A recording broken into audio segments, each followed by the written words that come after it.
Assalamualaikum warahmatullahi wabarakatuh. Alhamdulillahi rabbil alamin. Wassalatu wassalamu ala asyrafil mursalin wa ala alihi wa ashabihi ajma'in, amma ba'd. Ya ayyuhalladzina amanu taqullaha haqqa tuqatih wa la tamutunna illa wa antum muslimun. Ya ayyuhan nas ittaqu rabbakumul ladzi khalaqakum min nafsin wahidah wa khalaqa minha zawjaha wa batha minhuma rijalan katsiran wa nisaa wattaqullaha alladzi tasaaluna bihi wal arham innallaha kana alaykum raqiba. Ya ayyuhalladzina amanu taqullaha wa qulu qawlan sadida yuslih lakum a'malakum wa yaghfir lakum dhunubakum wa may yuti'illaha wa rasulahu faqad faza fawzan 'azima. Fa inna asdaqal hadithi kitabullah wa khairal hadi hadi Muhammad sallallahu alaihi wasallam. وشر الأمور محدثاتها وكل محدثة بدعة وكل بدعة ضلالة وكل ضلالة في النار. اللهم صل على محمد وعلى آل محمد كما صليت على إبراهيم وعلى آل إبراهيم إنك حميد مجيد. எல்லாம் வல்ல அல்லாஹ்வுடைய திருநாமம் போற்றி ஆரம்பம் செய்கின்றேன். சலாத்தும் சலாமும் இறை தூதர் இறுதி தூதர் முஹம்மது ரசூலுல்லாஹ் ஸல்லல்லாஹு அலைஹி வஸல்லம் அவர்கள் மீதும் அவருடைய வாழ்க்கை வழிமுறைகளை இந்த உலகத்திலே பின்பற்றி வாழ்ந்த உத்தம சஹாபாக்கள், தொடர்ந்தவர்கள், துயர்ந்தவர்கள் இன்ஷா அல்லாஹ் கியாமத்துடைய நாள் வருகின்ற வரைக்கும் தூய்மையான இஸ்லாத்திலே வாழ்ந்து தூய்மையோடு மரணிக்க வேண்டும் என்ற நல்ல உள்ளங்கள் கொண்ட ஆண்கள், பெண்கள், வாலிபர்கள், வயோதிபர்கள், குறிப்பாக என்னையும் உங்களையும் ஈண்டெடுத்து எனக்கும் உங்களுக்கும் அறிவையும் அன்பையும் நேசத்தையும் பாசத்தையும் ஊட்டி வளர்த்து விட்டு இப்போது என்னையும் உங்களையும் விட்டு மறைந்து மண்ணறைகளிலே வாழுகின்ற என்னையும் உங்களையும் பெற்றெடுத்த தாயும் தந்தையும், இந்த மண்ணுக்கு மேலே வாழ்ந்து கொண்டிருக்கின்ற என்னையும் உங்களையும் பெற்றெடுத்த தாயும் தந்தையும் மீதும் அல்லாஹ்வுடைய அருளும் அன்பும் பாவ மன்னிப்பும் நரகத்தின் விடுதலையும் என்றென்றும் உண்டாக வேண்டும் என்ற இனிய பிரார்த்தனையோடு ஆரம்பம் செய்கின்றேன்.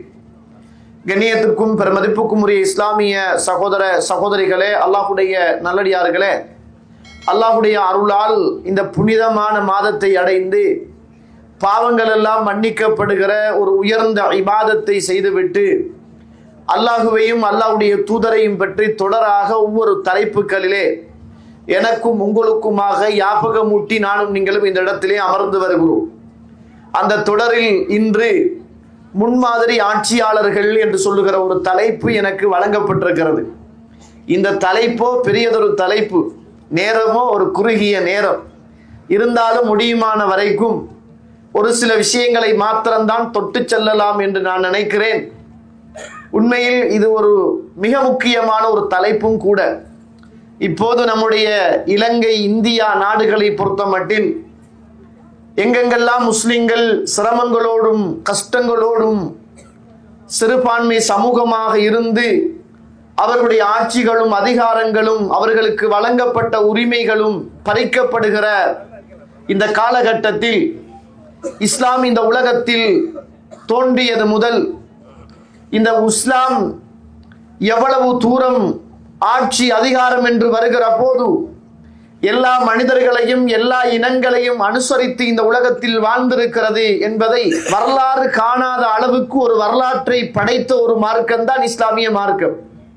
ஒரு யுத்தம் என்று வருகிற போது, இஸ்லாமிய ஆட்சிக்காக ஒரு யுத்தம் என்று வருகிற போது கூட அல்லாஹ்வுடைய தூதர் யுத்தம் போவதற்கு முன்னர் யுத்தத்தில் கலந்து கொள்ளுகிற போர் வீரர்களை அழைத்து அவர்களுக்கு உபன்யாசம் செய்துதான் அனுப்புவார்கள். கண்ட நின்ற மாதிரி நீங்கள் எல்லாம் காணுகிறவர்களை எல்லாம் குத்தி கொலை செய்து விடக்கூடாது, வெட்டி வீழ்த்தி விடக்கூடாது, சண்டைகளிடக்கூடாது. சிறு பிள்ளைகள் இருப்பார்கள், கவனமாக நடந்து கொள்ள வேண்டும். பெண்கள் இருப்பார்கள், மென்மையாக நடந்து கொள்ள வேண்டும். வயோதிபர் இருப்பார்கள், மரியாதையோடு நடந்து கொள்ள வேண்டும். அவர்களுடைய வணக்க ஸ்தலங்கள் இருக்கும், அதை தாக்கிவிடக் கூடாது. புட்பூண்டுகள், மரங்கள், இப்படிப்பட்ட விஷயங்களில் நீங்கள் அத்துமீறி நடந்துவிடக் கூடாது. இந்த உலகத்தில் இப்படியான ஒரு மார்க்கம் இஸ்லாத்தை தவிர இல்ல சகோதர சகோதரிகளே. ஒரு பொய்யான வரலாறு கூட இப்படி கிடையாது எந்த ஒரு மதத்துக்கு. இஸ்லாத்துடைய இந்த போதனையை போல இந்த உலகத்தில் இருக்கிற எந்த ஒரு மதத்துக்கும் இப்படியான ஒரு பொய்யான வரலாற்று சான்று கூட கிடையாது.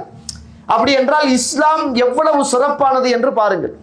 அடே ஒரு போராட்டம் என்று வருகிற போது, ஆட்சி என்று வருகிற போது, அதிகாரம் என்று வருகிற போது, நானா நீயா, என்னுடைய உயிரா உன்னுடைய உயிரா என்று வருகிற போது, அந்த நேரத்தில் கூட இவ்வளவு கவனமாக நடக்க வேண்டும் என்று இஸ்லாம் போதிக்கிற ஒரு மார்க்கம் என்றால் எவ்வளவு அழகான ஒரு மார்க்கமாக இந்த இஸ்லாம் இருக்கிறது என்பதை நானும் நீங்களும் மறந்துவிடக் கூடாது. கண்ணியத்திற்குரிய இஸ்லாமிய உறவுகளே, அடுத்தது, இந்த உலகத்தில இஸ்லாமிய ஆட்சி முன்மாதிரியான ஆட்சியாக மிளிருவதற்கு என்ன காரணம் என்று கேட்டால், அது மனிதனுடைய சிந்தனைகளுக்கு அப்பாற்பட்டது. மனிதனுடைய சிந்தனை காலத்துக்கு கால, இடத்துக்கு இடம் ஏற்றாப்போல் மாறும். மனிதனை படைத்த இறைவன், மனிதனுடைய மனநிலைமையை அறிந்த இறைவன் ஒரு சட்டத்தை தருகிற போது அந்த சட்டம் சமூகத்துக்கு சாத்தியமானதாக இருக்கும். அந்த சட்டம் அந்த சமூகம் பின்பற்றுவதற்கு லேசானதாக இருக்கும். அந்த சட்டத்துக்கு கட்டுப்பட்டு அந்த சமூகம் நடப்பது அவர்களுக்கு ஒரு இன்பமாக இருக்கும். காரணம், எவன் இந்த உலகத்தில் மனிதனை படைத்தானோ, மனித மனநிலையை அறிந்தானோ அவன் தருகிற சட்டம். அதனால் அந்த சட்டம் இந்த உலகத்தில் விலை மதிக்க முடியாத ஒரு முன்னுதாரணமாக இருக்கும் என்பதில் எள்ளில் முனையளவு கூட சந்தேகம் கிடையாது. கண்ணியத்திற்குரிய இஸ்லாமிய சகோதர சகோதரிகளே, அல்லாஹ்வுடைய நல்லடியார்களே, இந்த உலகத்தில் ஹலீஃபாக்கள் என்று சொல்லுகிற ஒரு சமூகம் வாழ்ந்தது. அவர்களைத்தான் நாங்கள் இஸ்லாமிய ஆட்சியாளர்கள் என்று சொல்கிறோம். அவர்கள் இந்த உலகத்தில் தாங்கள் நினைத்ததை போல ஆட்சி செய்ய முடியாது. அவர்களுடைய ஆட்சியும் அதிகாரமும் இரண்டு கட்டளைகளுக்குள் மாத்திரம்தான் இருக்க வேண்டும். ஒன்று அல் குர்ஆன், இன்னும் ஒன்று அஸ்-சுன்னா. இது எங்களுடைய வார்த்தைகளோ சிந்தனைகளோ செயல்களோ அல்ல. எங்களை படைத்து எங்களுக்கு வழிகாட்ட இந்த உலகத்தில் அனுப்பப்பட்ட இறைவனாலும் இறை தூதரினாலும் வகுக்கப்பட்ட ஒரு சட்டத்திட்டம். இந்த சட்டத்திட்டம் இதிலே குறை இருக்காது, நிறைவு மாத்திரம்தான் இருக்கும். குறை காணுகிற மனிதனுடைய புத்தியில் தான் குறை இருக்குமே தவிர சட்டத்தில் குறை இருக்காது, ஆட்சியில் குறை இருக்காது, அதிகாரத்தில் குறை இருக்காது. ஏனென்றால் இஸ்லாம் இந்த ஆட்சி அதிகாரம் செய்கிற மனிதனுக்கு ஆரம்பமாக சொல்லுகிற ஒரு தீர்வு, நீ நல்ல முறையில் ஆட்சி செய்து இந்த உலகத்தில் மரணித்து மறுமையில் நீ எழுப்பப்படுவாய் என்றால், எந்த நிழலுமை இல்லாத மறுமையுடைய நாளையில் அல்லாஹு தஆலா சிறந்த ஆட்சியாளர்களுக்கு ஒரு சாராருக்கு அல்லாஹ்வுடைய நிழலை கொடுப்பான் என்று. இந்த உலகம் நிரந்தரமானது அல்ல, இது தற்காலிகமானது. ஆட்சி நிரந்தரமானது அல்ல, இது தற்காலிகமானது. மறுமைதான் நிரந்தரமானது. அந்த மறுமையை இந்த ஆட்சியின் ஊடாக நீங்கள் நஷ்டமடைய வைத்துவிடக் கூடாது என்பதற்காக அந்த மனிதனுடைய ஆரம்ப மனநிலைமையிலேயே இருந்து இஸ்லாம் பேசித்தான் இந்த சட்டத்தை மனிதர்களுக்கு, இந்த ஆட்சி அதிகாரத்தை மனிதர்களுக்கு அமுல்படுத்துமாறு ஒவ்வொரு சந்தர்ப்பத்திலும் இஸ்லாம் போதித்துக் கொண்டிருக்கும் என்பதை மறந்துவிடக் கூடாது. இந்த இஸ்லாமிய ஆட்சி அதிகாரம் என்பது இனில் ஹுக்குமு இல்லா லில்லாஹ், இந்த இஸ்லாமிய சட்டம் என்பது அல்லாஹ்வுக்கு உரியது, வேற யாருக்குமே கிடையாது. லா தஅபுது இல்லா இய்யாஹு, அவனை தவிர நீங்கள் வேறு யாரையும் என்ன செய்ய வேண்டாம், வணங்க வேண்டாம். சூரத்துல் யூசுப் 40வது வசனம். அல்லாஹ் தஆலா அல் குர்ஆனிலே சொல்கிற போது வலா யுஷ்ரிகு ஃபீ ஹுக்மிஹி அஹதா, அவனுடைய சட்டத்தில் யாரையும் கூட்டி சேர்க்க வேண்டாம். அவனுடைய சட்ட திட்டத்தில் யாரையும் கூட்டி சேர்க்க வேண்டாம். கூட்டு அரசாங்கம் பிளவுபடும், கூட்டு ஆட்சி பிளவுபடும். கூட்டு அரசாங்க ஆட்சிகள் இந்த உலகத்தில் சரியாக நடத்த முடியாது. அவருடைய சிந்தனையும் செயற்பாடும் கோட்பாடும் கட்சியும் வேறொரு பக்கத்தில் இருக்கும். இவருடைய சிந்தனையும் கட்சியும் கோட்பாடும் சிந்தனையும் இன்னும் ஒரு பக்கம் இருக்கும். இரண்டும் வருகிற போது மோதிக்கொள்ளும். அவர் அந்த பக்கம் இழுப்பார், இவர் இந்த பக்கம் இழுப்பார். காரணம், மனிதர்களினால் உருவாக்கப்பட்ட ஆட்சி அதிகார சட்ட திட்டங்கள். இறைவனுடைய சட்டத்தில் இறைவன் சொல்லுகிற போது வலா யுஷ்ரிகு ஃபீ ஹுக்மிஹி அஹதா, அல்லாஹ்வுடைய சட்டத்தில் யாரையும் நீங்கள் கூட்டி சேர்க்க வேண்டாம். சுப்ஹானல்லாஹ். இந்த மார்க்கத்தில் நம்ம இருக்கிறதே ஒரு பெருமைதான். அல்லாஹ் தஆலா அல் குர்ஆன் சூரத்துல் மாயிதா 47வது வசனம், வமல்லம் யஹ்கும் பிமா அன்ஸலல்லாஹு ஃபஉலாயிக ஹுமுல் காஃபிரூன், அல்லாஹ் இறக்கிய இந்த சட்டத்தை கொண்டு யார் தீர்ப்பளிக்கவில்லையோ அவர்கள் இறை நிராகரிப்பாளர்கள், காபிர்கள். வமல்லம் யஹ்கும் பிமா அன்ஸலல்லாஹு ஃபஉலாயிக ஹுமுல் ஸாலிமூன், அல்லாஹ் தஆலா இறக்கிய சட்டத்தை கொண்டு யார் தீர்ப்பளிக்கவில்லையோ அவர்கள் அநியாயக்காரர்கள். வமல்லம் யஹ்கும் பிமா அன்ஸலல்லாஹு ஃபஉலாயிக ஹுமுல் ஃபாஸிகூன், அல்லாஹ் இறக்கிய சட்டத்தை கொண்டு யார் தீர்ப்பளிக்கவில்லையோ அவர்கள் மோசமானவர்கள், ஃபாசிகீன்கள், கெட்டவர்கள் என்று இஸ்லாம் வன்மையாக எனக்கும் உங்களுக்கும் போதிக்கிற, ஆட்சி அதிகாரத்தை பற்றி வலியுறுத்துகிற ஒரு அழகான ஒரு மார்க்கம் தான் இஸ்லாமிய மார்க்கம். கண்ணியத்துக்குரிய இஸ்லாமிய உறவுகளே, அல்லாஹ்வுடைய நல்லடியார்களே, இந்த உலகத்தில் ஆட்சி செய்த 4 கலீஃபாக்கள் இஸ்லாமிய வரலாற்றில் 30 ஆண்டுகளை அழகான முறையில், நேர்த்தியான முறையில், குறைகள் இல்லாத அடிப்படையில், பிற மதங்களை பாதிக்காத அடிப்படையில், பிற மத வணக்க ஸ்தலங்கள் பாதிக்கப்படாத அடிப்படையில், பிற மதத்தை பின்பற்றுகிற மானங்கள், மரியாதைகள், உயர்கள் காத்து கொள்ளுகிற, பாதுகாக்கப்படுகிற அடிப்படையில் ஒரு சிறந்த ஆட்சியை இந்த உலகத்தில் செய்த ஒரே ஒரு மார்க்கம் என்றால் அது இஸ்லாமிய மார்க்கம் என்பதை மறந்துவிடக் கூடாது. இந்த உலகத்தில் அபூபக்கர் சித்தீக் ரலியல்லாஹு அன்ஹு அவர்கள் இந்த உலகத்தில் வாழுகிற போது சுப்ஹானல்லாஹ் அவர் 2 வருஷங்களும் 3 மாதங்களும் 10 நாட்களும் இந்த உலகத்தில் ஆட்சி செய்தார்கள். இந்த உலகத்தில் உமர் இப்னு கத்தாப் ரலியல்லாஹு அவர்கள் ஆட்சி செய்கிற போது 10 வருஷங்களும் 6 மாதங்களும் இந்த உலகத்தில் 8 நாட்களும் ஆட்சி செய்தார்கள். இந்த உலகத்தில் உஸ்மான் இப்னு அஃபான் ரலியல்லாஹு அவர்கள் ஆட்சி செய்கிற போது 11 வருஷங்களும் 11 மாதங்களும் 9 நாட்களும் இந்த உலகத்தில் ஆட்சி செய்தார்கள். இந்த உலகத்தில் ஆட்சி செய்த அலி ரலியல்லாஹு அன்ஹு அவர்கள் ஆட்சி செய்த போது 4 வருஷங்களும் 9 மாசங்களும் 7 நாட்களும் இந்த உலகத்தில் ஆட்சி செய்தார்கள். நேர்த்தியான ஆட்சி, நியாயமான ஆட்சி, முன்மாதிரியான ஆட்சி. அன்றைக்கு இருந்த மாற்று மத உறவுகள் எல்லாம் விகைந்து பார்க்கிற அளவுக்கு, ஆச்சரியப்படுகிற அளவுக்கு ஒரு சிறந்த முன்மாதிரியான ஆட்சியை இஸ்லாமிய வரலாற்றில் இந்த கலீஃபாக்கள் கொடுத்தார்கள். காரணம், அவர்கள் இறைவனுடைய சட்டத்தையும் இறை தூதருடைய கட்டளைகளையும் இந்த உலகத்தில் போதித்தார்கள் என்பதை நானும் நீங்களும் மறந்துவிடக் கூடாது. கண்ணியத்துக்குரிய இஸ்லாமிய உறவுகளே, நிறைய செய்திகள் இருப்பதனால அவங்களோட பிறப்பு, வளர்ப்பு, பிறந்த தீகதி, வளர்ந்த தீகதி அப்படின்னு பேசிட்டோம் என்றால் அது சஹாபாக்குடைய வரலாறாக போயிடும். அதனால அதை சுருக்கி கொண்டு அவங்களோட காலத்தில் நடந்த முன்மாதிரியான சில ஆட்சிகளை மட்டும் எனக்கும் உங்களுக்கும் ஒரு முன்னுதாரணமாக இந்த உலகத்தில் ஆட்சி செய்கிற ஆட்சியாளர்களுக்கு ஒரு எடுத்துக்காட்டாக அந்த வரலாறுகளை சுட்டிக்காட்டலாம் என்று நான் நினைக்கிறேன். கண்ணியத்திற்குரிய இஸ்லாமிய உறவுகளே, அல்லாஹ்வுடைய நல்லடியார்களே, இந்த உலகத்தில் ஆட்சி செய்த முதலாவது ஆட்சியாளர், சுவர்க்கத்தை கொண்டு நன்மாராயம் கூறப்பட்டதில் முதலாவது நபராக இருந்தவர், இந்த உலகத்தில் அல்லாஹ்வுடைய தூதரோடு பயணமானவர், இந்த உலகத்தில் இறை தூதருடைய ஒரு நண்பராக இருந்தவர், அல்லாஹ்வுடைய தூதரோடு ஹிரா குகையில் தங்கி இருந்தவர். பயப்படாதீர்கள், லா தஹசன் இன்னல்லாஹ மானா, கவலைப்படாதீர்கள், அல்லாஹ் எங்களோடு இருக்கிறான் என்று துன்பம் நிறைந்த நேரத்தில் ஆறுதல் சொல்லப்பட்டவர், சுவர்க்கவாதி என்று இறை தூதருடைய வாயினால் இந்த உலகத்துக்கு உரைத்து சொல்லப்பட்ட ஒரு ஆட்சியாளர், ஒரு நேர்மையானவர், ஒரு நியாயமானவர், குறைஷ் குலத்தில் வாழுகிற போது ஒரு தங்கமான ஒரு முத்தாக இந்த மண்ணுக்கு மேலே திகழ்ந்தவர், யாருக்கும் அநியாயம் செய்யாதவர், சொத்துக்கும் சுகத்துக்கும் இந்த உலகத்தில் சோரம் போகாதவர், ஒரு பணக்காரனாக வாழ்ந்தவர், குறைஷி காலத்தில் வாழுகிற போது, ஜாகிலியா காலத்தில் வாழுகிற போது, பாவங்கள் நிறைந்த காலத்தில் வாழுகிற போது பாவத்தின் பக்கம் இருக்காமல் இறை தூதர் இஸ்லாத்தை சொல்லுவதற்கு முன்னரே இறை தூதரோடு உற்ற தோழராக இந்த பூமியில் வாழ்ந்தவர். அப்படிப்பட்டவர் தான் அபூபக்கர் சித்தீக் ரலியல்லாஹு அன்ஹு அவர்கள்.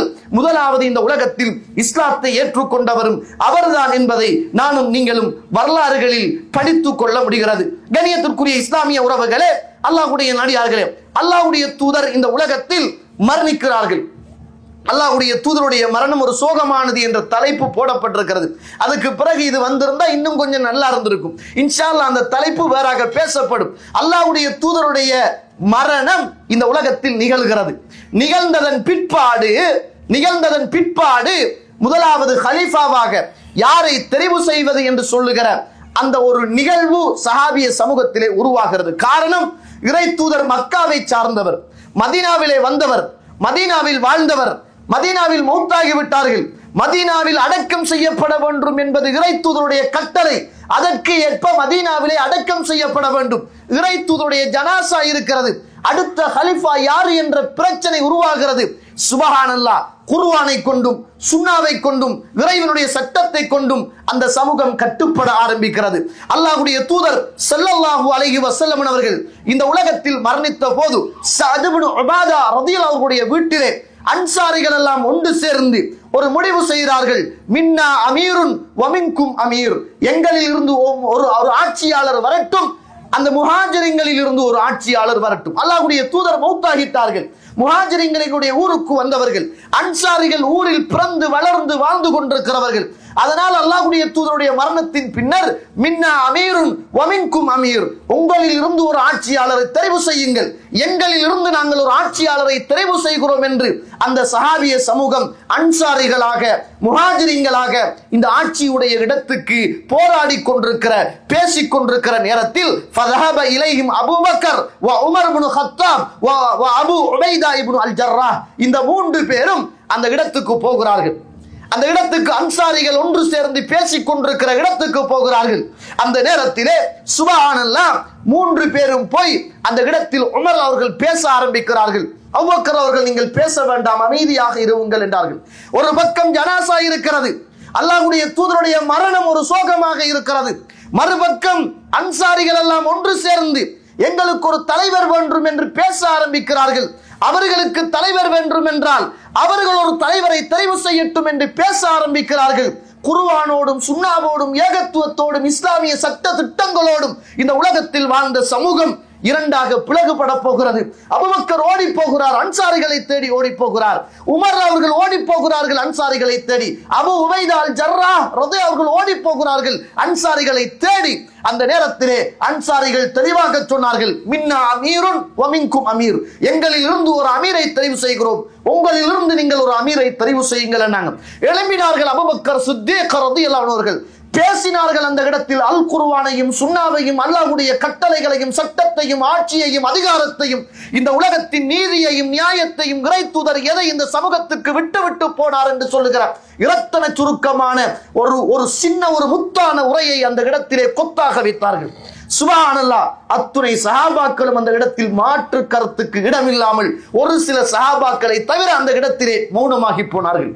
அந்த நேரம் பேசியதற்கு பிறகு அன்சாரிகளும் முஹாஜிரின்களும் அந்த இடத்திலே இருந்த போது அல்லாஹ் அக்பர் அந்த இடத்திலே இருந்து உடனடியாக அபூபக்கர் சித்தீக் ரலியல்லாஹு அவர்கள் எழும்பி சொன்னார்கள், இதோ நான் உமருடைய கையை பிடித்து சொன்னார்கள், நான் உமரை நான் ஆட்சியாளராக நான் தெரிவு செய்கிறேன் என்றார்கள்.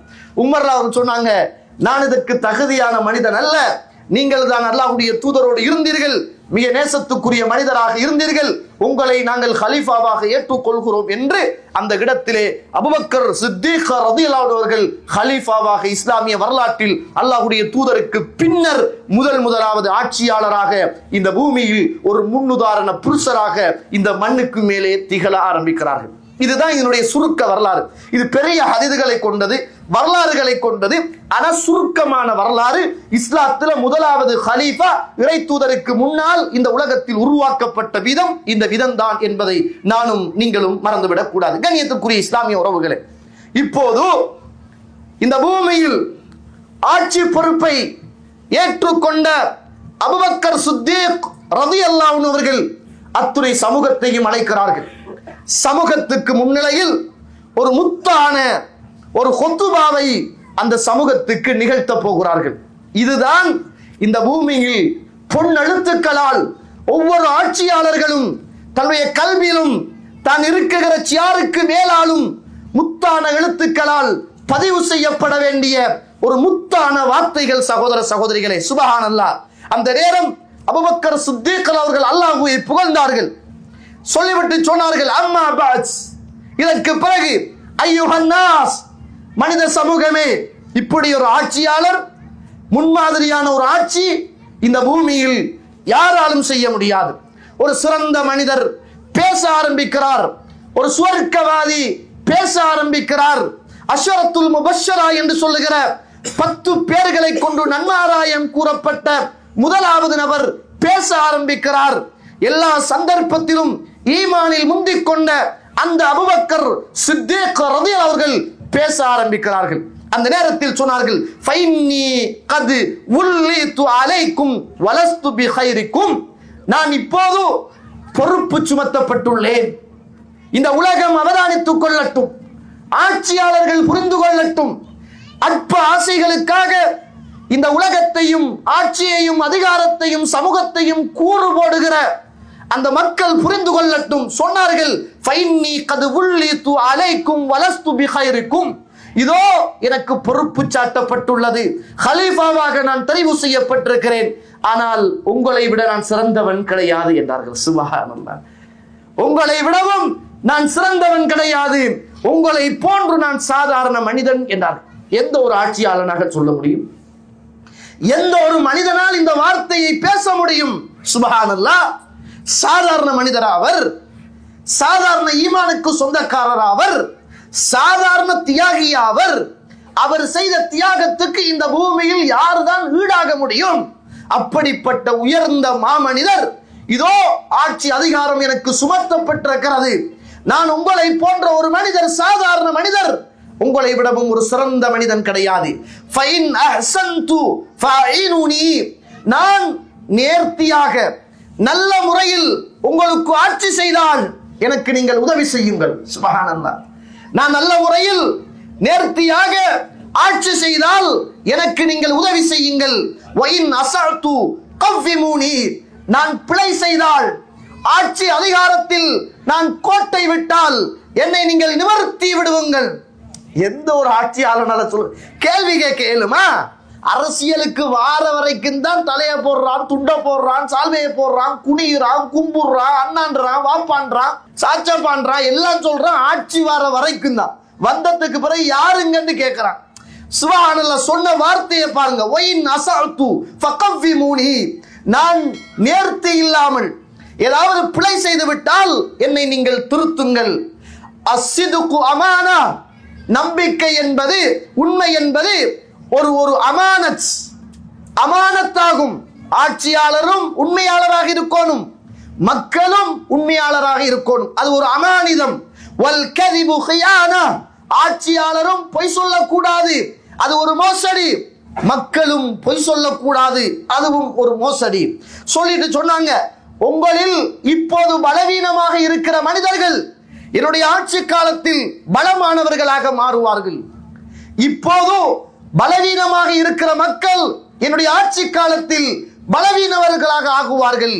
பலவீனமாக இருக்கிறவர்கள் என்னுடைய ஆட்சி காலத்தில் பலம் உள்ளதை போல பலம் உள்ளவர்களாக இருப்பவர்கள் என்னுடைய ஆட்சி காலத்தில் பலவீனர்களாக மாறுவார்கள். காரணம், நான் யாருக்காவது பொறுப்பை கொடுத்து ஆட்சி அதிகாரத்தில் அவர்களை உட்கார வைத்தால் மக்களாகிய நீங்கள் அத்துணை பேரும் அவரிடத்தில் சர்வ சாதாரணமாக கேள்வி கேட்கலாம். நீங்கள் தான் பலசாலிகள், நாங்கள் எல்லாம் பலம் இல்லாதவர்கள் என்ற செய்தியை இந்த உலகத்துக்கு அபூபக்கர் சித்தீக் அவர்கள் சொல்லிவிட்டு சொன்னார்கள், அல்லாஹ்வுடைய போராட்ட களத்திலிருந்து நாங்கள் பின்வாங்குவோமாக இருந்தால் அது எங்களுக்கு இழிவையும் கேவலத்தையும் உண்டாக்கும். இந்த உலகத்தில் ஒரு சமூகத்தில் பாவம் பரவி விடுமாக இருந்தால் அல்லாஹ்வுடைய சோதனை அந்த சமூகத்திலே வரும். அல்லாஹ்வுடைய தூதரசர்களுக்கு இந்த உலகத்தில் பணிவிடை செய்து பக்கபலமாக இருந்து வாழ்ந்து அவருடைய மரணத்தின் பிறகு ஆட்சியை ஏற்றுக்கொண்ட முதலாவது கலீஃபாவுடைய முதலாவது கன்னி ஹுத்பா சகோதர சகோதரிகளே சொல்லிட்டு சொன்னாங்க, அத்தீஊனி மா அத்தஅத்துல்லாஹ வ ரசூலா. நான் அல்லாஹ்வுக்கும் அல்லாஹ்வுடைய தூதருக்கும் உங்களை ஆட்சியில் இந்த உலகத்தில் ஏவுகிற காலத்தில் எனக்கு நீங்கள் கட்டுப்பட்டு நடவுங்கள்.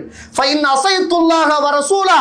அல்லாஹ்வுக்கும் அல்லாஹ்வுடைய தூதருக்கும் நான் மாற்றமாக செய்கிற போது எனக்கு நீங்கள் யாருமே கட்டுப்பட வேண்டாம். சுப்ஹானல்லாஹ். என்ன வார்த்தை சகோதர சகோதரிகளே! நான் அல்லாஹ்வுக்கும் அல்லாஹ்வுடைய தூதருக்கும் கட்டுப்பட்டு நடக்கிற போது எனக்கு கட்டுப்படுவுங்கள். நான் அல்லாஹ்வுக்கும் அல்லாஹ்வுடைய தூதருக்கும் முரணாக நடக்கிற போது நீங்கள் யாருமே எனக்கு கட்டுப்பட வேண்டாம் என்ற ஒரு முத்தான ஹுத்பாவை, ஆரம்ப உரையை இந்த உலகத்துக்கு உரைத்து சொன்னவர் முதலாவது அஷரத்துல் முபஷரா என்று சொல்லுகிற சுவர்க்கத்தை கொண்டு நன்மாராயம் கூறப்பட்ட அந்த சுவர்க்கவாதி அபூபக்கர் சித்தீக் ரலியல்லாஹு அவர்களுடைய ஆட்சியின் முதலாவது நாளின் முதலாவது உரை என்பதை மறந்துவிடக் கூடாது. எப்படி முதலாவது உரை இருந்ததோ அவருடைய மரணம் வரைக்கும் அந்த உரையோடு தான் இந்த உலகத்தில் அவருடைய ஆட்சியும் அதிகாரமும் இருந்தது. ஒரு இப்படியான ஒரு முத்தான ஆட்சியை இந்த பூமியில் எந்த ஒரு சமூகமும் காண முடியாது என்று சொல்லுகிற அளவுக்கு சுப்ஹானல்லாஹ் ஒரு நேர்த்தியான ஒரு ஆட்சியை அவர் செய்தார். ஆனால் அவருடைய ஆட்சி கிட்டத்தட்ட 2 வருஷமும் 3 மாதங்களும். ரசூலுல்லாஹ்வுடைய மரணம் ஒரு பக்கம், ரசூலுல்லாஹ் ஒரு நபித்தோழரை உஸாமா அவர்களை நியமித்து ஒரு ஊருக்கு படை அனுப்புவதற்காக தயாராகி இருந்த நேரத்தில் படை இடையில இருக்கிறது, இறை தூதர் மரணித்திருக்கிறார். அல்லாஹ்வுடைய தூதர் மௌத்தாகின உடனே கொஞ்சம் பேர்கள் ஜக்காத்தை தரமாட்டோம், ஜக்காத்து கடமை இல்லை என்று முர்தத்தாக மாறி போகிறார்கள். பல பிரச்சனைகளை அந்த நேரத்தில் ஹலீஃபா அவர்கள் தலையில் வைத்து சுமக்க வேண்டிய ஒரு நேரம். அந்த நேரத்தில் அல்லாஹ்வுடைய கட்டளைக்காக வேண்டி எழும்பி நின்று சொன்னார்கள், யாரெல்லாம் தொழுகையையும் ஜக்காத்தையும் பிரித்து பார்க்கிறார்களோ அவர்களோடு நான் போராடுவேன் என்றார்கள். தொழுகையையும் ஜக்காத்தையும் யாரெல்லாம் பிரித்து பார்க்கிறார்களோ அவர்களோடு நான் போராடுவேன். அல்லாஹ்வுடைய தூதருடைய காலத்தில் ஒரு ஒட்டக குட்டிக்கு ஜக்காத்து கடமையாக இருந்த போது அதை இப்பவும் தர மறுத்தால் அவர்களோடும் நான் போராடுவேன். யாரெல்லாம் இஸ்லாத்தை விட்டு முர்த்தத்தாக மாறி போனார்களோ அவர்களோடும் நான் போராடுவேன் என்று போர் பிரகடனத்தை முதலாவது செய்தார்கள். உமர்லாம் நீங்க அபூபக்கர் அவர்களை எப்படி பார்க்கிறோம் நாங்க? ஒரு சாஃப்டான மனிதர், ஒரு மென்மையான ஒரு மனிதர், எப்ப பார்த்தாலும் எல்லாருக்கும் ஒரு உதவி செய்கிற ஒரு மனிதர். அவர் கோபப்பட மாட்டார். அபூபக்கர் அவர்கள் எப்படி பார்க்கிற? அவர் கடும் ரஃப்பான ஆள். அல்லாஹ்வுடைய தூதருடைய கட்டளை என்றால் கொஞ்சம் கூட பிசக மாட்டார், ஆத்திரப்படுவார், கோபப்படுவார், தைரியமானவர். அப்படிதான் பார்த்தோம். சுப்ஹானல்லாஹ், ஆட்சிக்கு அபூபக்கர் அவர்கள் வராங்க, இந்த பிரகடனத்தை செய்கிறார்கள். உமர் எழும்பி கேட்டாங்க, ஏன் இப்படி எல்லாம் நீங்க நடந்து கொள்றீங்க? அல்லாஹ் தானே சொல்றீங்க, ஒரு இஸ்லாத்தை சொல்லி ஈமான் கொண்டு இஸ்லாத்துல வந்துட்டாண்டு அவன் பாவம் எல்லாம் அல்லாஹ் கிட்ட பார்க்கப்படும் அப்படின்ட்டு நீங்க என்ன அவங்களோட போராடுறதுக்கு நீங்க போர் பிரகடனம் செய்றீங்களே அப்படின்னு கேட்டாங்க. அந்த நேரத்தில் உமர் சொன்னாங்க, ஒரு ஒட்டகத்துடைய கைத்துக்குரிய ஜக்காத்தையும் தர மறுத்தால் அதற்கும் நான் போராடி தீர்வேன் உமரே என்று உமர் அவர்களை விடவும் ஆட்சி பீடம் ஏறிய போது தன்னுடைய பொறுப்பை இந்த பூமியில் செய்வதற்கு, முன்மாதிரியான ஒரு ஆட்சி செய்வதற்கு அன்று அபூபக்கர் சித்தீக் அவர்கள் எத்தனித்த வரலாறு அல் குர்ஆனிலும் சுன்னாவிலும் எனக்கும் உங்களுக்கும் பெரும் பாடமாக இருக்கிறது என்பதை நானும் நீங்களும் மறந்துடக்கூடாது. கண்ணியத்துக்குரிய இஸ்லாமிய உறவுகளே, இப்படியான முர்தத்து, ஜக்காத்தை மறுத்தவர்கள், இப்படியான நிறைய பிரச்சனைகளோடு தான் அபூபக்கர் சித்தீக் ஆட்சி நியாயமான, நீதியான, நேர்த்தியான ஒரு ஆட்சியாக இருந்தது. இவருடைய மரண நேரம், இந்த மரண நேரத்தில் அபூபக்கர் ரலியல்லாஹு அன்ஹு உஸ்மான் இப்னு அஃபான், உஸ்மான் அவர்களை அழைக்கிறாங்க. அதே போல உமர் அவர்களை அழைக்கிறாங்க.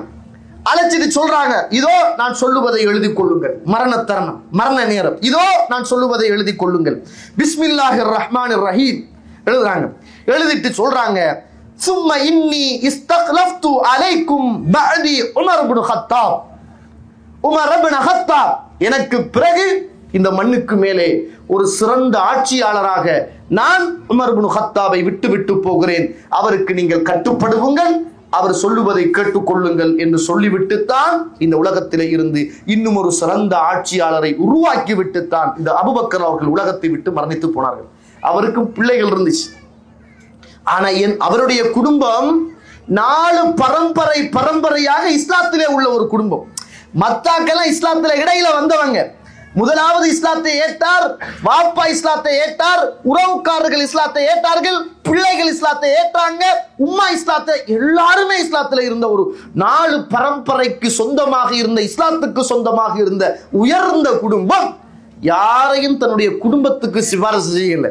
அல்லாஹ்வுடைய தூதருடைய வழிகாட்டல், முன்மாதிரியான ஆட்சி இந்த உலகத்தில் வேண்டுமாக இருந்தால் எனக்கு பிறகு சிறந்த ஒரு மனிதர் மௌத்தாகிற தருணத்தில் மக்கள் கேட்கிறாங்க, அவர் கொஞ்சம் கடும் போக்காலே அபூபக்கரே ரலியல்லாஹு அன்ஹு, அவரை நீங்க கலீஃபாவாக நியமிக்கிறேன் என்று சொல்றீங்களே. நான் சொன்னார், அவர்தான் இந்த சமூகத்துக்கு சிறந்த ஆட்சி செய்கிற ஒரு மனிதரைத்தான் உங்களுக்கு விட்டு விட்டு போகிறேன் என்று அந்த நேரத்தில் அபூபக்கர் சித்தீக் அவர்கள் சொன்னார்கள் என்பதை பார்க்கிறோம். மரண தருணம், ஆயிஷா அவர்கள் இருக்கிறாங்க, பக்கத்துல ஆயிஷா அம்மா இருக்கிறாங்க, அல்லாஹ்வுடைய தூதருடைய மனைவி இருக்கிறாங்க. அந்த நேரத்தில் அபூபக்கர் சித்தீக் அவர்கள் இது என்ன நாள் அப்படின்னு கேட்கிறாங்க. இது திங்கட்கிழமை அப்படின்னு சொல்லப்படுகிறது. அல்லாஹ்வுடைய தூதரை எத்தனை உடுப்புகளில், ஆடைகளில் கஃன் செய்தீர்கள் என்று கேட்டாங்க. 3 உடுப்பை கொண்டு அல்லாஹ்வுடைய தூதரை கஃன் செய்தோம் அப்படி என்றாங்க. அப்போது அல்லாஹ்வுடைய தூதர் ஸல்லல்லாஹு அலைஹி வஸல்லம் 3 உடுப்பில் கஃன் செய்யப்பட்டால் என்னையும் 3 துணியால் நீங்கள் கஃன் செய்யுங்கள் அப்படி என்றாங்க.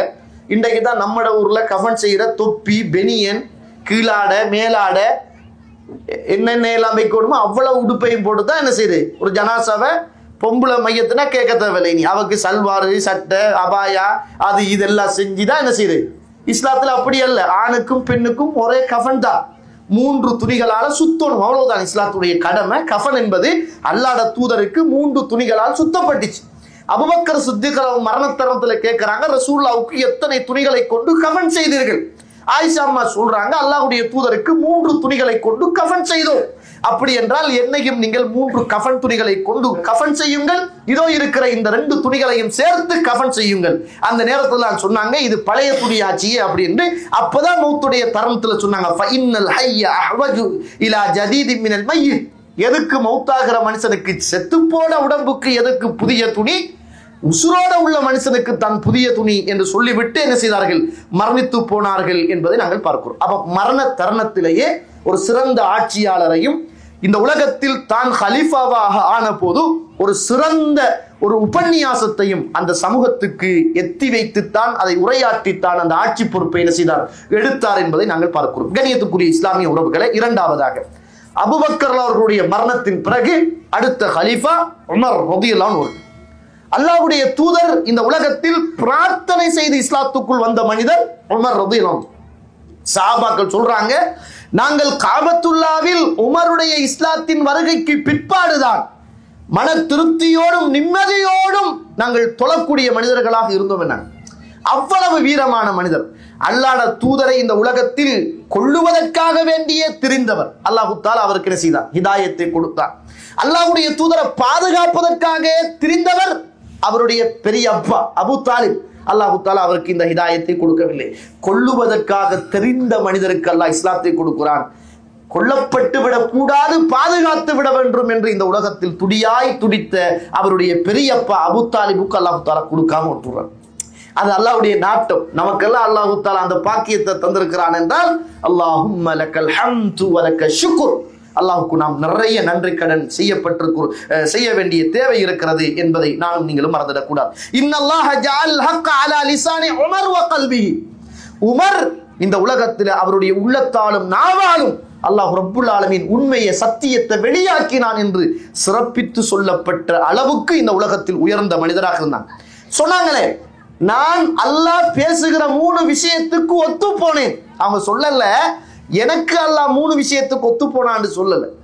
அவங்க என்ன சொல்றாங்க என்றால், அல்லாஹ்வுடைய தீர்ப்பு 3க்கும் நான் என்ன செய்தேன்? ஒத்து போனேன். அந்த ஹதீஸ் அப்படிதான் சொல்லுது.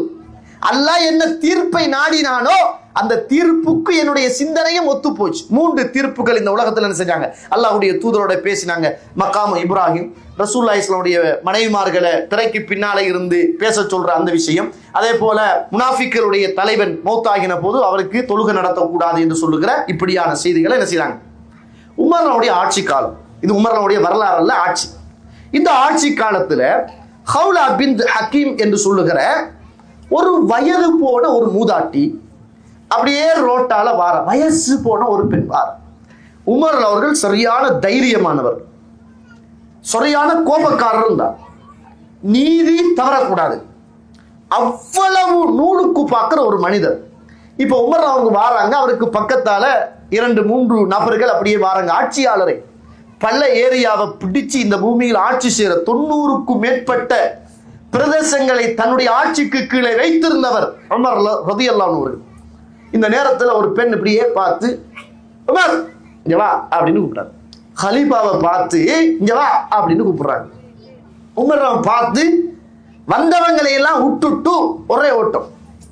என்னம்மான்னு கேட்டு பக்கத்துல போய் பணிஞ்சி குனிஞ்சி அந்த ஹவுலா பின்த் ஹக்கீமோடு பேசிக்கொண்டே இருக்கிறாங்க. மிச்ச நேரம் பேசிக்கொண்டிருக்கிறாங்க. பேசி முடிச்சதற்கு பிறகு ஹலீஃபா இப்படி ஒரு வரலாறு உலக வரலாறுல காணுகிறது. அப்படியே திரும்ப போறாங்க தன்னோடு வந்த அந்த நண்பர்களோட. பக்கத்துல உள்ளவங்க கேட்கறாங்க, என்ன உமர், இந்த ஒரு கிழவிக்காக போய் எங்களை எல்லாம் நீங்க காக்க வச்சிட்டீங்களே அப்படின்னா சொன்னார்கள். உமர் ரலியல்லாஹு அன்ஹு யார் தெரியுமா? அந்த பெண். இந்த உலகத்தில் அல்லாஹ்வுடைய குர்ஆன் வசனத்தை இறக்குவதற்கு காரணமாக இருந்த ஒரு பெண் அந்த பெண். அவர் என்னோடு இரவு விடிய விடிய விடிய விடிய பேச வேண்டும் என்றாலும் நான் அவரோடு விடிய விடிய பேசிக்கொண்டே இருப்பேன். அவர் பேசி முடிக்கிற வரைக்கும் என்னுடைய பேச்சை நான் முடிக்க மாட்டேன் என்றார்கள் உமர். ஆட்சியாளரை பார்க்கலுமா? ஆட்சியாளர் ஒரு கடிதம் போட்டா 9 மாசம் போகுது பதில் வாரத்துக்கு. ஒரு ஆட்சியாளரை சந்திக்கணும்னா 5 பேரை பிடிக்கணும், அதுக்கு 5 பேத்து லஞ்சம் கொடுக்கணும், அவன் ஊட்டடிய போய் காத்துட்டு இருக்கணும், சில நேரம் போயிட்டு திரும்ப வரணும், வீட்டு வாசல் மூடி இருக்கும், உள்ளுக்கு இருந்துட்டு இல்லைன்னு சொல்லுவார். சுப்ஹானல்லாஹ். ரோட்டுல கண்ட ஒரு பெண் உமரே என்று கூப்பிட்ட போது ஒரு குர்ஆன் வசனம் கத் சமிஅல்லாஹு கௌலல்லதி துஜாதிலு ஃபீ ஸௌஜிஹா என்று சொல்லுகிற இந்த குர்ஆன் வசனம் இறங்குவதற்கு காரணமாக இருந்த அந்த பெண் என்ற ஒரே காரணத்தால் ஓடி போய் குனிந்து பக்குவமாக பணிந்து ஒரு சிறந்த ஆட்சியாளர் இந்த பூமியில் நடந்து கொண்ட ஒரு முன்மாதிரி மிக்க ஆட்சியை இந்த பூமியில் யாராலும் காண முடியாது என்பதை மறந்துவிடக் கூடாது. ஒரு நாள் உமர் ரலியல்லாஹு அவர்கள் மிம்பர்ல இருந்து உபன்யாசம் செய்து கொண்டிருக்கிறாங்க. சல்மான் ஃபாரிஸ் ரலியல்லாஹு அவர்கள் எழும்புறாங்க. எழும்பின உடனே சொன்னாங்க, நீங்க சொல்றத கேட்க மாட்டோம், உங்களுக்கு கட்டுப்பட மாட்டோம் என்னாங்க. மிம்பர்ல இருந்த உமர் ரலியல்லாஹு அவர்கள் சரியான கோபக்காரர் மனிதர், எந்த கோபமும் காட்டிக்கொள்ளல. ஆட்சியாளர் எந்த கோபமும் படாமல், ஏனப்பா ஏன் அப்படி சொல்றீங்க, எனக்கிட்ட என்ன பிழை இருக்குது அப்படின்னு கேட்டாங்க. சுப்ஹானல்லாஹ். பிழைய சொல்ல இயலுமா இந்த காலத்துல?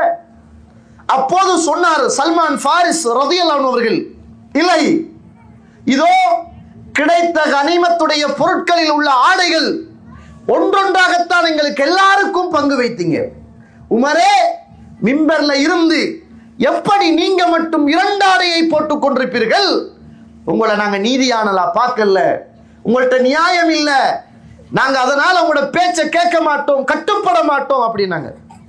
அந்த நேரத்தில் உமர் ரலியல்லாஹு அவர்கள் சொன்னாங்க, யா அப்துல்லா கும் அஜிப், எழும்புங்க அப்துல்லாவே, மகனே எழும்பு, சொல்லு அப்பா, அவருக்கு பதிலை நீ சொல்லு அப்படின்னாங்க. மகனார் எழுப்பினார். அந்த நேரத்தில் மகன் எழுப்பி சொன்னார், சல்மான் ஃபாரிஸ் ரலியல்லாஹு அவர்களே, என்னுடைய வாப்பா தவீலுன், ஒரு நெடிய மனிதர், என் வாப்பாவுக்கு கிடைத்த ஆடை போதாது, எனக்கு கிடைத்த பங்கையும் சேர்த்து வாப்பா 2ஐயும் போட்டிருக்கிறார் என்னாங்க. சுப்ஹானல்லாஹ். ஆட்சிக்கு வாரத்துக்கு முதல் ஒரு பைசிக்கிளுக்கு வக்கில்ல, ஒரு மோட்டார் சைக்கிளுக்கு வக்கில்ல, ஒரு காருக்கு வக்கில்ல, மக்களுடைய பணத்தை வசூல் செய்து ஆட்சிக்கு வாரார்கள். இந்த பூமியில் ஆட்சிக்கு இந்த உலகத்தில் சொந்தமாக இருந்தும் எடுப்பதற்கு தகுதியாக இருந்தும் எதையுமே எடுத்துக்கொள்ளாம இந்த பூமியில எல்லாத்தையும் சமூகத்துக்காக செலவழித்த ஒரு முன்மாதிரி ஆட்சியாளர் உமர் இப்னு கத்தாப் ரலியல்லாஹு அன்ஹு என்பதை நாங்கள் வரலாறிலே பார்க்கலாம். இப்படி ஒரு ஆட்சியை இந்த பூமியில அவன் கண்ணாடி துடைக்கிறதுக்கு 1000 பேர் இருக்கான், பின்னாடி வாரத்துக்கு 32,000 பேர் இருக்கான். அவன் சின்ன ஒரு ஆழ்த்த, அவனை பாதுகாக்கிறதுக்கு 1000 சொச்சம் தோட்டாக்களும் தோக்குகளும், அதுக்கு முன்னுக்கு 4 பேர் தொங்குறான், பின்னுக்கு 4 பேர் அவன் உசுரை விட போறான் இவனை பாதுகாக்கிறதுக்கு.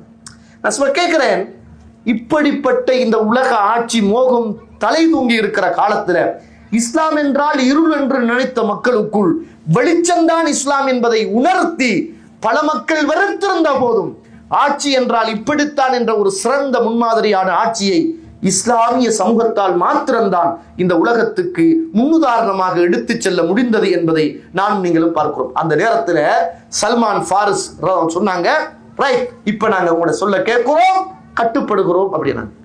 இதுதான் அங்க ஆட்சியாளருக்கும் இந்த சமூகத்துக்கும் உள்ள ஒரு ஒற்றுமையும் ஒரு ஒரு இணக்கப்பாடும் என்பதை நானும் நீங்களும் மறந்துவிடக் கூடாது. கண்ணியத்துக்குரிய இஸ்லாமிய உறவுகளே, அல்லாஹ்வுடைய நல்லடியார்களே, உமர் ரலியல்லாஹு அவர்கள் சமூகத்துல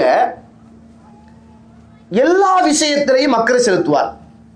பெண்கள், ஆண்கள், யாராக இருந்தாலும் உமர் அவர்கள் அக்கறையோடு தான் இந்த உலகத்தில் நடந்து கொள்வார்கள். ஒரு சமூகம் பாவத்துக்கு போகக்கூடாது என்பதிலும் கவனமாக இருப்பார். ஒவ்வொரு இரவும் வீடு வீடாக சென்று என்ன நடக்குது என்பதை அவதானிப்பார். சமூகத்தில் பாவங்கள், அனாச்சாரங்கள் நடந்துவிடக் கூடாது என்பதில் கவனமாக இருப்பார். நம்மட ஊர்ல யாராவது வாரன்னா ஒன்று அவரோட பொடிகார்டு வரும், அல்லது போலீஸ் ஆர்மிக்காரன் தான் வரணும். உமர்னுடைய ஆட்சி காலத்தில் உமரே ஊருக்குள் நடமாடி திரிவார், ஊரை பாதுகாப்பார். சையதுல் கௌமி ஹாதிமுஹு, ஒரு சமூகத்துடைய தலைவன் அந்த சமூகத்துக்கு பணியாளர். நீங்க தலைவர்னா சமூகத்துக்கு வேலை செய்யணும், கட்டளை இடுபவன் தளபதி அல்ல. அந்த சமூகத்தோடு சேர்ந்து அந்த சமூகத்துக்கு பணி செய்பவன் தான் தலைவன் என்பதை இஸ்லாம் சொல்லித் தருகிறது. இந்த நேரத்தில் ஒரு இரவு பணியாளோடு அப்படியே வாராரு. ஒரு வீட்டுக்குள் இருந்து ஒரு பாட்டு கேக்குது. ஒரு பெண் படிக்க ஆரம்பிக்கிறார். ததாவல ஹாதல் லைலு அஸ்வத ஜானிபு. இதோ இரவு நீண்டு கொண்டே இருக்கிறது, இரவோ இனிமையாக இருக்கிறது. இந்த நேரத்தில் என்னுடைய கணவர் என்னோடு விளையாடுவதற்கு இல்லையே. ஃபவல்லாஹி லௌலல்லாஹ இன்னி அராகபு. அல்லாஹ்வுடைய பயம் மட்டும் என்னுடைய உள்ளத்தில் இல்லை என்றால் தஹர்ரக மின் ஹாத ஸரீரி ஜவானிபு. அல்லாஹ்வுடைய பயம் மட்டும் எனக்கு இல்லை என்றால் இந்த கட்டில் கால்கள் நாளும் நடுநடுங்கி இருக்கும் என உமர் அவர்கள் வாராங்க. ஒரு வீட்டுக்குள் சத்தம் கேட்கிறது. ஒரு பெண் பாட்டு படிக்கிறா, கவிதை பாடுறா. இதோ இரவோ நீளமாக இருக்கிறது, குளிராக இருக்கிறது. என்னுடைய கணவர் எனக்கு பக்கத்தில் இல்லையே. அல்லாஹ்வுடைய பயமும் அச்சமும் என்னுடைய உள்ளத்தில் இல்லை என்றால் இந்த கட்டில் கால்கள் நாளும் நடுநடுங்கி இருக்குமே என்று ஒரு கவிதையை பாடுகிறார். சுப்ஹானல்லாஹ். உமர் அவர்கள் நிற்கிறார்கள். வீட்டுக்கு போனாங்க. வீட்டுக்கு போனார்கள். போன போதும் ஹப்ஸா அவர்கள் கூப்பிட்டாங்க. இங்க வாங்கம்மா அமீருல் முஃமினீன், இங்க வாங்கம்மா. இந்த பூமியில் ஒரு கணவரை எத்தனை நாட்கள் ஒரு பெண் இழந்து வாழ முடியும் அப்படின்னு கேட்டாங்க. அந்த நேரத்தில் ஹப்ஸா ரலியல்லாஹு அன்ஹா அவர்கள் 6 மாதங்கள் இந்த உலகத்தில் இழந்து வாழ முடியும் அப்படின்னாங்க. சுப்ஹானல்லாஹ். வந்தார் ஆட்சி பீடம் ஏறிய உமர் ரலியல்லாஹு அவர்கள். ஒவ்வொரு படைகளுக்கும் தூது செய்தி அனுப்பினார். யார் யாரெல்லாம் பயணம் போனாலோ, யுத்தங்கள் செய்தாலோ, யுத்தத்துக்கு போனாலோ 6 மாசத்தோடு நீங்கள் வீட்டுக்கு வந்துவிட வேண்டும் என்று பெண்களுடைய மனநிலைமையையும் புரிந்து இந்த சமூகத்தில் பாவம் நடந்துவிடக் கூடாது என்பதை அறிந்து ஒரு பெண் மேக்சிமம் தன்னுடைய கணவர் இல்லாமல் தன்னை காத்துக் கொள்வதற்கு 6 மாதம் போதுமானது என்பதை புரிந்து இந்த இஸ்லாமிய சமூகத்துக்கு ஒரு சாட்சியாக நின்று நல்ல முன்மாதிரி ஆட்சி செய்தவர் உமர் அவர்கள் என்பதை நீங்கள் பார்க்கிறோம். இது சில ரிவாயத்துக்கள் லைஃப் வந்தாலும் பல ரிவாயத்துக்கள் இதனுடைய அறிவிப்பாளர் வரிசை இந்த அதர் சஹீஹாக வருகிறது என்பதை என்ன செய்கிறோம். முஸன்னஃப் அப்துர் ரஸாக், பைஹக்கி போன்ற கிரந்தங்கள் எல்லாம் செய்து இது வருகிறது என்பதை நான் பார்த்தோம். சுப்ஹானல்லாஹ். இரவு நேரங்களில் இப்படிப்பட்ட ஒரு ஆட்சியாளர் ஊருக்குள் நடந்து வீட்டுக்குள் என்ன என்ன பிரச்சனைகள் இருக்கிறது என்பதை அறிந்து தெரிந்து அந்த சமூகத்துக்கு ஒரு சிறந்த சேவையை வழங்கிய ஒரு முன்மாதிரி ஆட்சியாளராக உமர் இப்னு கத்தாப் அவர்களை நாங்கள் பார்க்கலாம். கண்ணியத்துக்குரிய இஸ்லாமிய உறவுகளே, இது கணவனும் மனைவியும் சேர்ந்தெடுக்கிற முடிவு. ஒரு வருஷம் எங்களால் பொறுத்து கொள்ள இயலும் என்றால் அல்ஹம்துலில்லாஹ், அதை பொறுத்து கொண்டு வாழ வேண்டியது 2 பேருடைய கடமையும். ஆனால் இரவு நேரங்களில் ஊர்களை காவல் பார்ப்பதும் மக்களுடைய மனநலங்களை புரிந்து அவர்களுக்கு தேவையான பணிவிடை செய்வதும் ஒரு முன்மாதிரி மிக்க ஆட்சியாளருடைய பணியாக அன்று உமர் அவருடைய காலம் இருந்திருக்கிறது. உமர் அவர்கள் இப்படிதான் ஒரு இரவு வாராங்க. வார நேரம் ஒரு அம்மாவும் மகன், ஒரு ஆட்சியாளர் வாராரு, வேலையாளரோட வாராரு.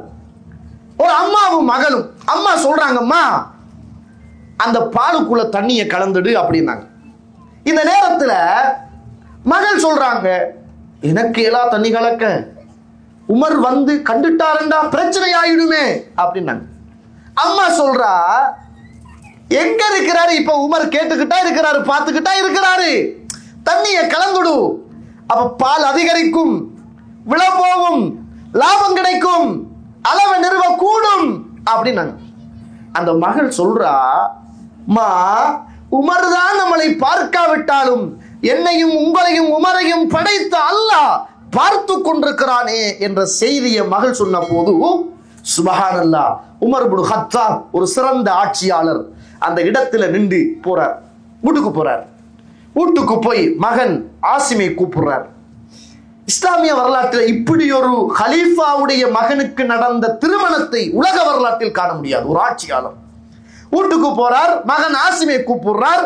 மகன் ஆசிமே, உனக்கு ஒரு திருமணம் பேசி நான் வந்திருக்கிறேன், உனக்கு ஒரு பெண்ணை பேசி நான் வந்திருக்கிறேன். யார் தெரியுமா? இதோ இந்த மதீனாவிலே உள்ள ஒரு கோடீஸ்வரியுடைய மகள் அல்ல, ஒரு ஆட்சியாளருடைய மகள் அல்ல, ஒரு பெரிய குடும்பத்துடைய மகள் அல்ல, ஒரு சாதாரணமாக பால் வியாபாரம் செய்கிற ஒரு பால்காரியுடைய மகளை உனக்கு நான் மனைவியாக தெரிவு செய்து வந்திருக்கிறேன், போய் பார், உனக்கு பிடிக்குமா என்று போய் பாருனாங்க. போனாரு ஆசிம், உமருடைய மகனார். பார்த்தாரு, வாப்பா நீங்க சொல்றீங்கடா, நான் முடித்துக் கொள்கிறேன். முடித்துக் கொண்டார்கள். சகோதர சகோதரிகளை முடித்துக் கொண்டார்கள். மார்க்கத்தை பார்த்தார்கள், இறையச்சத்தை பார்த்தார்கள். அதனாலதான் இந்த உலகத்தில் உமர் அவர்கள் நீதியான மனிதராகவும் இறைவனுக்கு கட்டுப்பட்ட மனிதராகவும், குர்ஆன் என்றால் அந்த இடத்தில் உமர் விழுந்துடுவார் என்று சொல்லுகிற வரலாற்று செய்திகளை பார்க்கிறோம். கல்யாணம் நடக்குது, நடந்ததுக்கு பிறகு அதுல 2 பேருக்கு ஒரு பிள்ளை பிறக்குது. அதுக்கு பிறகு அந்த பிள்ளைகளுக்கு இன்னும் ஒரு பிள்ளை பிறக்குது. அந்த புள்ளதான் இஸ்லாமிய வரலாற்றில் உமர் இப்னு அப்துல் அசீஸ் என்ற அந்த பெரிய உமரை போன்று மீண்டும் ஒரு ஆட்சி இஸ்லாமிய வரலாற்றில் செய்தார் என்று சொல்லுகிற அந்த பரம்பரைக்கு சொந்தக்காரராக அந்த பால்காரியுடைய மகனார் மாறினார் என்று சொல்லுகிற வரலாற்று செய்தியை பார்க்கிறோம். முடியுமாங்க? இல்ல, ஒரு கல்யாணம் இந்த உலகத்தில் ஆட்சி செய்த ஒரு சாதாரண மனுஷன் வீட்டு கல்யாணத்துல நம்மளால கலந்து கொள்ள முடியுமா? இந்த நேத்து முந்தனாத்தெல்லாம் இந்த விஜயுடைய இஃப்தார் நிகழ்ச்சியில எங்களை அழைக்கல, உங்களை அழைக்கல, எங்களை கூப்பிடல, உங்களை கூப்பிடலன்னு அந்த மூலையுமாருக்குள்ளேயே பிரச்சனை. என்னடான்னு பார்த்தா நாம் நல்லா மார்க்கத்தை பத்தி பேசுறாங்கன்னு பார்த்தா எங்களை கூப்பிடாம நீங்க எப்படி அந்த இஃப்தார்ல கலந்து கொண்டீங்கன்னு பிரச்சனை. நான் கேட்கிறேன், சுப்ஹானல்லாஹ், இந்த காலத்துல இருக்கிற ஆட்சியாளர்களுடைய வீட்டு கிட்ட போக இயலுமா, பேச இயலுமா, போன் எடுக்க இயலுமா, கதைக்க இயலுமா? என்ன ஒரு சிறந்த ஆட்சி! ஒரு பால்காரியுடைய மகனை ஒரு கலீஃபா, ஒரு ஜனாதிபதி, ஒரு சுவர்க்கவாதி அவருடைய மகனாருக்கு திருமணம் கொடுத்து வைத்த ஒரு சிறந்த ஆட்சியை நடத்திய ஒரு முன்மாதிரி மிக்க ஆட்சியாளராக உமர் ரலியல்லாஹு அவர்கள் இந்த உலகத்தில் வாழ்ந்தார்கள் என்பதை நாங்கள் பார்க்கிறோம். இந்த உலகத்தில் உமர் அவர்கள் ஒரு பெண்ணை தலாக் விட்டுட்டோம் என்றா அந்த பெண்ணுக்கு கொடுத்த மகர்ல இருந்து நாங்க என்ன செய்யலாம், இங்க குறைவாக வாங்கி கொள்ளலாம் அப்படின்னு சொல்ற ஒரு விஷயத்தை குறைக்கிறதுக்கு பேசிக்கிட்டு இருந்தாங்க. ஒரு பெண் எழுப்பினாங்க. ஒரு பெண் எழுப்பி சொன்னாங்க, உமரே ரலியல்லாஹு அன்ஹு, நீங்க பிழை செய்றீங்க, நீங்க தப்பு செய்றீங்க, பிழை செய்றீங்க.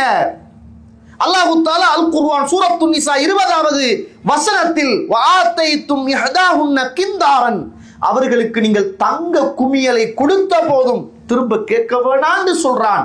நீங்க குறைச்சி கொடுக்கலாம், எடுக்கலாம்னு நீங்க சொல்றீங்களே. நான் சுப்ஹானல்லாஹ், மிம்பரில் ஏறினார்கள் உமர் அவர்கள், மிம்பரில் ஏறினார்கள், சொன்னார்கள், அல்லாஹ் என்னை மன்னிப்பானாக, இதோ என்னை திருத்துகிற சமூகம் முன்னால் இருக்கிறதே, அல்லாஹ்வுக்கு எல்லா புகழும் என்றாங்க. இன்னைக்கு ஒரு சட்டத்தை போட்டுட்டு இருக்கிற இஸ்லாமிய சமூகத்தில் உள்ள சட்டத்தை பறிக்கிறதுக்கு அதுக்கென்ன சமூகத்தை கூட்டி, சமூகத்தை இனக்கலவரத்தை உண்டாக்கி பிரச்சனைப்படுத்தி தண்ட ஆட்சிகளை எப்படி வைத்துக் கொள்ளலாம் என்று யோசிக்குகிற ஒரு ஒரு ஒரு கேவலங்கட்ட இந்த அரசியல் நிறைந்த காலத்துக்குள், ஆட்சி நிறைந்த ஒரு காலத்துக்குள் ஒரு சிறந்த முன்மாதிரி மிக்க ஆட்சியாக உமர்லாவுடைய ஆட்சி இருந்திருக்கிறது என்பதை நானும் நீங்களும் மறந்துவிடக் கூடாது. கண்ணியத்துக்குரிய இஸ்லாமிய உறவுகளே, ஒரு நாள் உமர் ரலியல்லாஹு அவர்கள் அலிராம் சொல்றாங்க, இப்படியே உமர் அவர்கள் தேடிக்கிட்டே இருக்கிறாங்க என்னத்தையோ உண்ட. நான் என்னத்தை தேடுறாங்க? வெயில் நேரம், அவ்வளவு வெயில். நான் கேட்கிறேன், இங்க வெயில் அடிச்சா எப்படி இருக்கும்?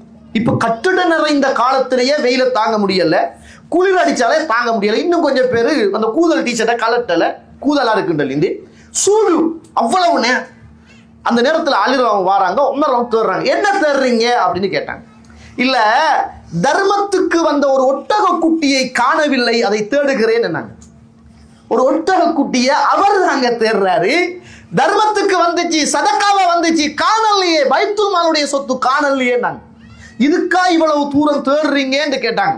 அந்த நேரத்தில் சொன்னார்கள், அதையே அல்லாஹு தஆலா நாளை மறுமையில் உம்மிடத்தில் கேட்க மாட்டான், என்னிடத்தில் கேட்பான். என்னாங்க, உங்கள்கிட்ட கேட்க மாட்டாங்கப்பா, எனக்கிட்ட கேட்பான் என்று அந்த நேரத்தில் உமர் அவர்கள் காணத்து போன அந்த பைத்துல் மாலுடைய சொத்தை தேடுவதில் ரொம்பவும் கவனமாக இருந்தார்கள். இன்றைக்கு இருக்கிற சொத்தை களவெடுக்கிற சமூகத்துக்குள்ள காணத்து போன சொத்தை கட்டி காக்கிற ஒரு முன்மாதிரி மிக்க அரசியலையும் ஆட்சி அதிகாரத்தையும் இந்த உலகத்தில் இஸ்லாமிய சமூகத்தால் மட்டும்தான் செய்ய முடிந்தது என்பதை நானும் நீங்கள் பார்க்கிறோம். புகாரியில 4160வது செய்தி இறுதியாக சொல்லி முடித்துக் கொள்கிறேன். ஒரு நாள் உமர்லாவும் இப்படி வாராங்க. இன்னும் 2 சஹாபாக்குடைய செய்தி இருக்குது, காணா. உமர்லாவும் வாராங்க.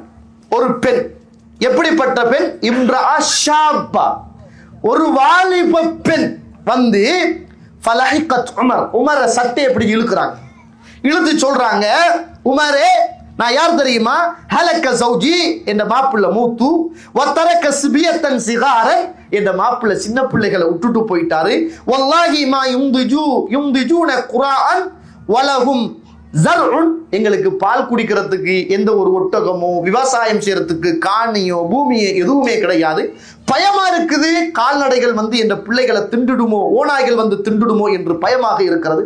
நான் யார் தெரியுமா? பிந்து ஹுஃபாஃப் இப்னு ஈமா அல் கிஃபாரி. ஹுதைபியாவுடைய நேரத்தில் அல்லாஹ்வுடைய தூதருக்கு பக்கத்திலே இருந்து ஒப்பந்தம் நடக்கிற போது அந்த பக்கத்தில் இருந்தவர் என்ற வாப்பா மௌத்தா போய்த்தாரு, மாப்புள்ள மௌத்தா போய்த்தாரு, பிள்ளைகள் 2 பேர் தான் இருக்கிறாங்க, சாப்பிடறதுக்கு சாப்பாடு இல்லை, குடிக்கிறதுக்கு பால் இல்லை, ஒன்றுமே இல்லை, பயமா இருக்குது, என்ற பிள்ளைகளை எல்லாம் ஓநாய் பிடித்து திண்டு விடுமோ என்று அச்சத்தால் துடிக்கிறேன், ஏதாவது பார்த்து உதவி செய்யுங்க. நான் சுப்ஹானல்லாஹ், ஆட்சியாளர் ஒரு இளம் பிள்ளை வந்து உடுப்பை பிடிச்சு இழுத்து சாப்பாடு தாங்க என்று கேட்கிற அளவுக்கு ஆட்சியாளரோடு நெருக்கமான ஒரு உறவை இந்த உலகத்தில் பேணிய ஒரு முன்மாதிரி மிக்க ஆட்சி இஸ்லாமிய ஆட்சி. அந்த நேரத்துல உமர் போனாங்க, ஒரு ஒட்டகத்தை எடுத்தாங்க, 2 பெரிய பார்சலை கட்டினாங்க, ஈத்தம்பழம், கோதுமை, சல்லி எல்லாத்தையும் வச்சாங்க. அந்த பெண்ணை கையில போய் கொடுத்து ஃபலை யஃப்னி ஹத்தா யஅதியகுமுல்லாஹு பிகைரின், அல்லாஹ் தஆலா இதை விடவும் ஒரு சிறந்த காலத்தை கொண்டு வருகிற வரைக்கும் இது முடியாது, எடுத்துட்டு போங்க. நாங்க பக்கத்துல இருந்த ஒரு மனிதர், யா அமீருல் முஃமினீன், அமீருல் முஃமினீனே அக்ஸர்தலஹா, நிறைய கொடுத்துட்டீங்களே அந்த பொம்பளைக்கு, அக்ஸர்தலஹா, நிறைய கொடுத்துட்டீங்களே அந்த பொம்பளைக்கு. நான் அந்த நேரத்தில் உமர் அவர்கள், உன்னுடைய தாயும் தந்தையும் மண்ணை தின்னட்டும், மூக்கு உடையட்டும், யார் தெரியுமா அவர்கள் என்று கேட்டு, அவர்கள் தான் அன்று இஸ்லாத்துக்காக தியாகம் செய்தவர்கள், அதனால் தான் நாம் இந்த பாதையில் நின்று கொண்டிருக்கிறோம் என்று பலசையும் ஞாபகப்படுத்தி புதுசுக்கும் உதவி செய்து ஒரு நேர்த்தியான ஆட்சி செய்து இந்த உலகத்தில் வாழ்ந்தவர் உமர் அவர்கள் என்பதை நானும் நீங்களும் மறந்துவிடக் கூடாது. கண்ணியத்திற்குரிய இஸ்லாமிய உறவுகளே, நிறைய ஆட்சிகளுடைய காலத்துல நிறைய கிராமங்கள், நாடுகள் பிடிபடுகிறது.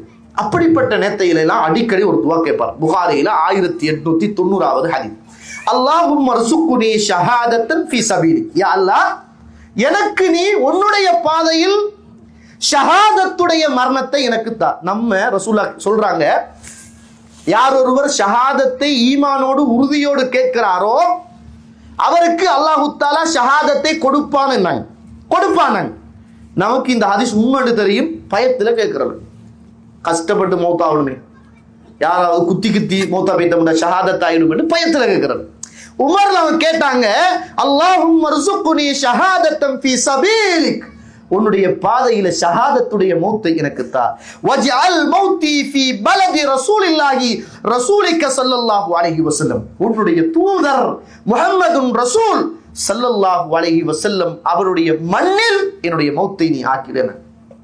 சிறந்த ஆட்சியாளர் கேட்ட பிரார்த்தனை, எனக்கு ஷஹாதத்தை தா, எந்த மௌத்த உண்ட இறைத்தூதருடைய மண்ணில், எந்த மண்ணில் அவர் மௌத்தாகினாரோ அந்த மண்ணில் என்னையும் மரணிக்க செய் என்று கேட்டாங்க.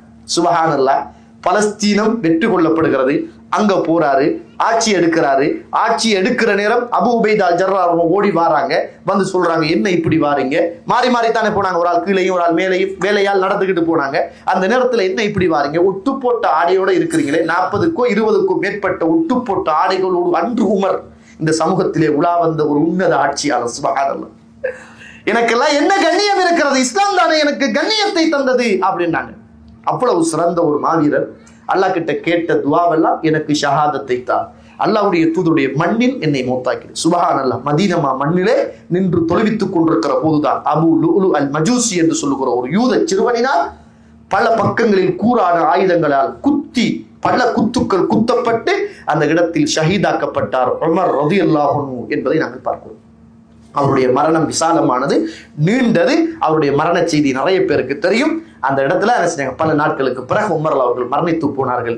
கடைசி நேரத்துல மகனை கூப்பிட்டு, ஆட்சியில இருந்த நேரம் ஒரு செய்தியை மட்டும் சொன்னார், மகன் இங்க வாங்க, இப்போது ஆயிஷா அம்மா இருக்கிறாங்க, போய் சொல்லுங்க, நான் மௌத்தாகினால் அல்லாஹ்வுடைய தூதருக்கு பக்கத்தில் ஒரு இடம் இருக்கிறது, அந்த இடத்தில் என்னை அனுமதிப்பீர்களா அடக்கம் செய்வதற்கு என்று கேளுங்கள். போய் கேட்கிற நேரம் நீங்கள் சொல்லுங்கள், அமீருல் முஃமினீன் என்று சொல்லாதீர்கள். இன்றோடு அமீருல் முஃமினீன் கிடையாது. சுப்ஹானல்லாஹ், இன்றோடு நான் அமீருல் முஃமினீன் அல்ல, சாதாரண உமர், உன்னுடைய தந்தை என்று போய் கேளு என்னாங்க. போனாங்க. ஆயிஷா நாய் வாசப்படியை பிடித்துக் கொண்டு அழுது கொண்டிருந்தார்கள். கேட்டாங்க, இப்படித்தான் என்று சொல்லி. ஆயிஷா நாய் சொன்னாங்க, எனக்கென்று வைத்த இடம் தான் அந்த இடம், ஆனா உமர் அந்த இடத்தில் அடக்கம் செய்யப்படுவதென்றால் விட்டுத்தாரே. மகன் வாரார், மயக்கத்துடைய நேரத்துல கண் விழிச்சு பார்க்கிறாரு, மயக்கமாகிறாரு. மகன் வாரார், தூக்கி உட்கார வைக்கிறாங்க. சுப்ஹானல்லாஹ், மகன் போய் பக்கத்துல இருந்து சொல்றாங்க, அனுமதித்தாங்க அப்படின்னு. அந்த தருணத்திலையும் சொன்னார், நான் மரணித்ததும் எடுத்துட்டு ஒரே அடியாக ஓடிப்போய் அங்கு அடக்கி விடாதே. என்னை கொண்டு போய் ஆயிஷா அம்மாவுடைய வீட்டுக்கு முன்னால் வை, அதற்கு பிறகு மீண்டும் ஒரு முறை அனுமதி கொள், அனுமதி தந்தால் என்னை அந்த இடத்தில் அடக்கம் செய்யுங்கள், அனுமதி தரலை என்றால் எல்லா முஸ்லிம்களும் அடக்கம் செய்யப்படுகிற பொது மையவாடியில் என்னை அடக்கி விடுவுங்கள் என. கண்ணியத்துக்குரிய இஸ்லாமிய உறவுகள், இன்றைக்கு ஒரு மனுஷன் செத்து போய் தாண்ட ஆட்சியாளர் மக்களுடைய கோடிக்கணக்கான சல்லிகள் அதுக்காக கொட்டி தீர்க்கப்படுகிறது. ஒரு ஆட்சியாளர் மௌத்தாகி போட நேரத்துல இன்றையோட நான் அமீருல் முஃமினீன் அல்ல, ஆட்சியாளர் அல்ல, ஒரு சாதாரண மனிதர் தான், இந்த இடத்துல அடக்கு கேளு, இல்லாட்டி என்ன பொது மையவாடியில் அடைக்கிடு என்று சொல்லிட்டு தான் இந்த உலகத்தில் முன்னுதாரணமான ஆட்சியாளர்களாக மரணித்து போனார்கள் என்பதை நானும் நீங்கள் பார்க்கிறோம். எனவே இந்த உலகத்தில் ஒரு சிறந்த ஆட்சி வர வேண்டும் என்று நாங்க சொல்லல, அந்த ஆட்சி வந்தால் எப்படி இருக்கும் என்று இந்தியாவுக்கு சுதந்திரம் பெற்றுக் கொடுத்த காந்தி கூட எழுதிய வரலாறு, உமருடைய ஆட்சி மீண்டும் இந்த நாட்டுக்கு இருந்தால்தான் சுபீட்சமும் சமாதானமும் சமூக ஒற்றுமையும் இந்த மண்ணுக்கு மேலே விளிரும் என்ற செய்தியை இந்து மதத்தைச் சேர்ந்த இந்தியாவுக்கு சுதந்திரத்தை பெற்றுக் கொடுக்க போராடிய அந்த அன்னை, அந்த தாத்தா சொன்ன வார்த்தை என்பதை என்ன செய்கிறோம், நானும் நீங்கள் பார்க்கிறோம். எனவே முன்மாதிரி மிக்க ஆட்சியாளர் இஸ்லாத்தில் இப்படித்தான் வாழ்ந்தாங்க. 30 ஆட்சிகள் 40 வருஷ ஆட்சிகள் இருந்தது என்பதை இந்த உலகம் படித்துக் கொள்ளுமாக இருந்தால் யாரும் பாதிக்கப்படாமல், யாரும் கஷ்டப்படாமல், அத்துணை சமூகங்களும் நிம்மதியாக சந்தோஷமாக வாழ்வதற்கு இஸ்லாம் ஒன்றுதான் தீர்வு என்பதை நானும் நீங்கள் அறிந்து கொள்வோம். வாஹதவான அல்ஹம்துலில்லாஹி ரப்பில் ஆலமீன். அஸ்ஸலாமு அலைக்கும் வரஹ்மத்துல்லாஹி வபரகாத்துஹு.